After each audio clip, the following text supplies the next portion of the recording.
Ya, kembali kita lanjutkan dialognya. Anda nanti juga dapat bergabung bersama kami di 021515511 dan saya ke Pak Salamuddin nih, melihat bagaimana nih pergantian di rute yang baru ini, optimismenya seperti apa kalau dari Asosiasi Ekonomi Politik Indonesia juga? Ya, kita lihat ya, ini memang sangat bergantung seleranya Pak Jokowi ya. Seleranya Pak Jokowi, seleranya Menteri BUMN Rini Sumarno dan Ari Sumarno ya. Dan Ari Sumarno, Rini Sumarno, ya? iya. Dan itu juga terlihat dari penunjukan Menteri SDM. Dan terakhir kita saksikan di Menteri apa? Di Rut BUMN, di Rut Pertamina. Nah, kalau kita perhatikan track record beliau yang ditunjuk ini, memang saya lihat di kinerja dari Semen Indonesia, orangnya sangat agresif untuk ke privatisasi. Karena kita tahu Semen Indonesia itu hanya 51% kepemilikan di tangan pemerintah, dan 49% itu adalah swasta, dan swasta itu sebagian besar adalah swasta asing. Belum termasuk utang ya, karena Semen Indonesia termasuk perusahaan yang punya utang cukup besar. Nah, saya melihat bahwa ke depan ini arahnya itu lebih pada komersialisasi Pertamina. Mudah-mudahan tidak ya, karena Pertamina ini bukan perusahaan terbuka.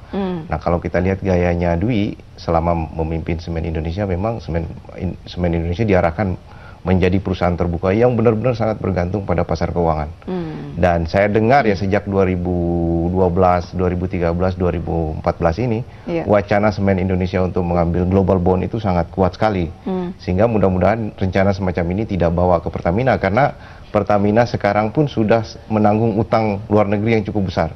Di tengah pergerakan kurs nilai tukar kita yang terus merosot, maka ini sudah banyak sekali merugikan defisit di dalam neraca transaksi berjalan kita.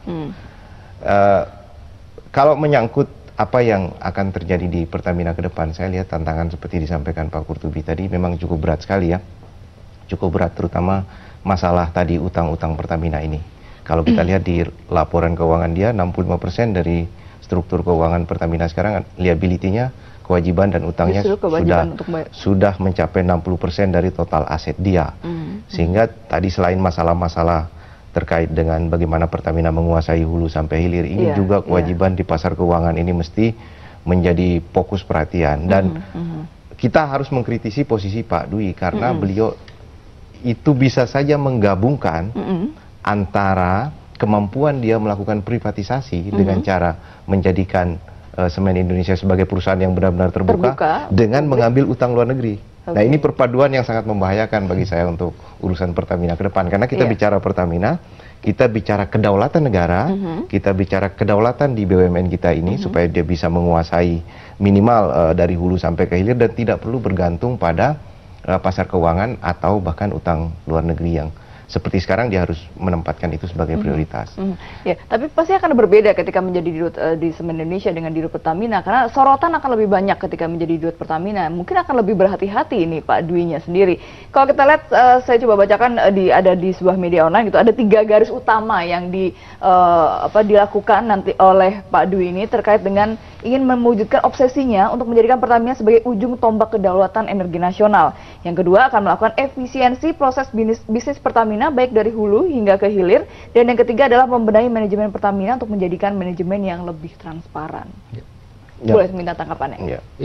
Yang pertama, kalau bicara strategi bahwa Pertamina menjadi salah satu ujung tombak untuk mewujudkan kedaulatan energi nasional. Sebetulnya itu masih sangat besar sekali ya, visi yang besar sekali bahwa tidak dilihat tadi seperti yang sampaikan Pak Qurtubi, kalau undang-undangnya masih seperti sekarang ini, bahwa itu tidak akan terjadi. Nah, oleh karena itu kita masuk kepada hal yang lebih teknis, bahwa dalam penunjukan Pak Dwi Sucipto ini sebagai Direktur Utama Pertamina, bahwa hipotesis yang disimpulkan oleh pekerja Pertamina dalam wadah organisasi FSPB ada 3 hal. Pertama tadi menyangkut divestasi. Ya, bicara divestasi ini menjadi satu hal yang harus bisa dijawab oleh Pak Dwi kepada FSPBB. Karena apa? Pertama adalah dalam asasnya dulu ya, asasnya bahwa dalam migas itu ada konsep yang sering dijabarkan juga termasuk Pak Qurtubi ya, big is beautiful. Artinya bahwa migas itu makin besar makin bagus ya. Banyak perusahaan-perusahaan tuh gabung seperti BP, Amoco gabung ya, Exxon Mobil, begitu juga ConocoPhillips dan sebagainya. Pertamina sudah terunbundling sekarang, dan datangnya orang-orang yang diduga dengan punya konsep divestasi menjadi persoalan. Karena apa? Di dalam peraturan pemerintah nomor 35 tahun 2004 dinyatakan dengan tegas di pasal 5 bahwa Pertamina itu mendapatkan privilege untuk menunjuk atau meminta lapangan-lapangan migas sepanjang bahwa Pertamina sahamnya 100% milik negara. Nah, kalau saja ada proses-proses divestasi termasuk privatisasi dan lain sebagainya dengan publik dan lain sebagainya, itu jadi persoalan. Itu yang itu peraturan tidak berlaku lagi kan, tidak 100% kan jadinya ya. Yang kedua adalah disebut dengan tata kelola GCG itu governance, tata kelola perusahaan yang baik. Ini kan suatu hal yang umum sekali. Tidak usah pun seperti itu, di dalam peraturan Menteri BUMN juga dengan tegas menyatakan bahwa konsep tarif ya, transparansi, responsibility, fairness dan lain sebagainya, integritas seperti itu sudah biasa.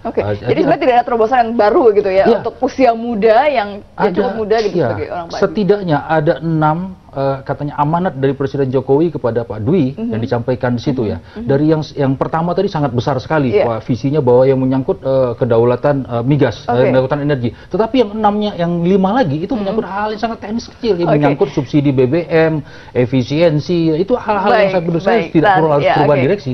Oke, sebelum Pak Qurtubi dan Pak Salamuddin memberikan tanggapan juga, kita ke pemirsa dulu. Selamat malam. Selamat malam, Bu. Ya, dengan siapa di mana? Dengan Yulianto di Kalimantan Timur. Ya, silakan Pak Yulianto. Ini Bu, saya mau kasih sedikit saran Bu. Kalau untuk SKK migas itu sebelum mafia-mafia migas itu dibasmi, itu susah Bu. Kenapa Pak? Seperti kami rakyat kecil yang di perbatasan seperti ini pun hidup sengsara. Karena harga minyak seperti bensin, solar, itu pun mahal semua Bu. Kami di sini bensin itu per liter sampai itu tiap harinya ya, kami beli itu 14.000 sampai 15.000 itu untuk per hari, bukan musiman itu Bu. Oke, baik Pak Yulianto. Kami yang di perbatasan ini benar-benar merasakan dampaknya Bu, dari ya itu tadi mafia-mafia migas yang membuat habis cadangan bumi Indonesia itu. Ya, baik. Pak Yulianto, terima kasih atas partisipasinya. Ini nanti akan ditanggapi, tapi kita akan kembali usai pariwara berikut. Tetaplah bersama kami.